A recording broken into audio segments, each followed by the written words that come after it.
Hello everyone and welcome back to the DMO news video. Today we have a new DMO update which adds a couple of smaller features. So yeah, so small updates, so let's get right into it. The first thing we have is a quality of life feature, and that is auto potion system. So on the bottom you can see you can toggle it on and off from here, and to open the auto potion UI thingy you have to set a key for it in the setting because there's no default keys, so you have to choose it yourself. After that you can open it and you have 3 slots, and it's pretty self-explanatory. You just basically add the potion you want either for HB or DS, and you can choose the percentage on when it's gonna be automatically used. So if we set it to 50%, and yeah, you have the slider. If you want to get very specific number, if you want to get it selected to a very specific number, you can choose it in here. And if you save the setting, it will be automatically used according to what you set it. So save it, when you save it like this, it's gonna use whatever potion you added here when your HB is below the percentage you chose. And you have 3 slots, and it's gonna rotate between the slots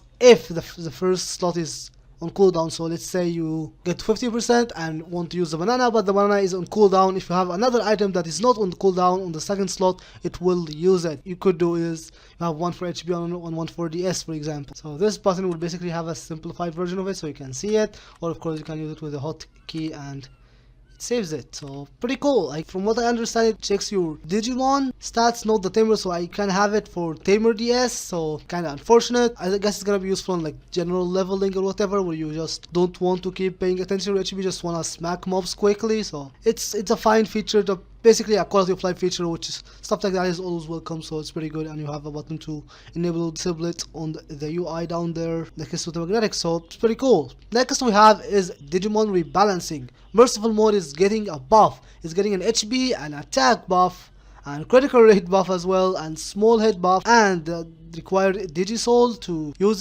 his F3 I think is going down from 17,000 to 13,000, so he should be stronger. So yeah, Merciful mode is now finally an actual U rank Digimon, so I guess it's pretty cool for people who got it. Next we have is a huge quality of life feature. This is something I've been waiting for a while, and that is basically shortcut improvements, distribution improvements for some Digimon. Look at this!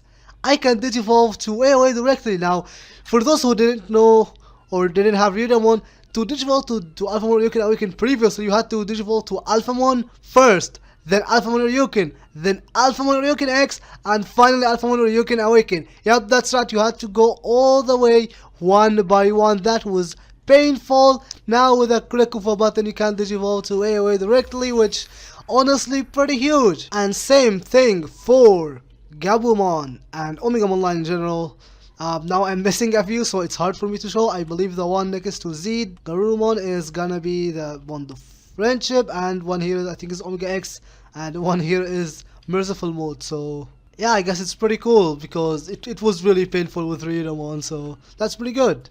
And also Z Millennium 1 got something similar. I'm assuming you can now digivolve from Agumon or from Gazimon to Z directly, which is pretty good. And lastly we have is XP map event, and I think this one is relevant because from what written on the website, the mobs in here are upwards of level 120.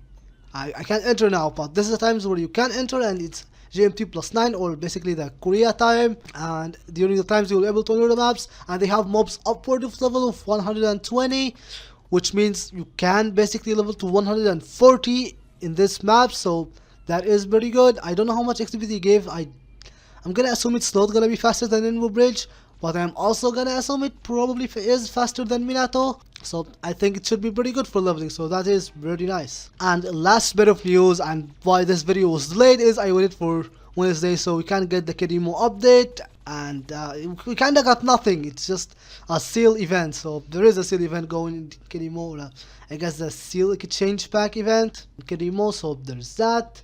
And we also have a card game event. You can get actually pretty decent items, including special chicken combo, which is very nice. So yeah, there you have it. Very small updates, but thought it was mentioning nonetheless. And yeah, with that, thank you very much for watching. If you enjoyed the video, make sure to leave a like on and subscribe for more demo content, and I'll see you guys in the next video.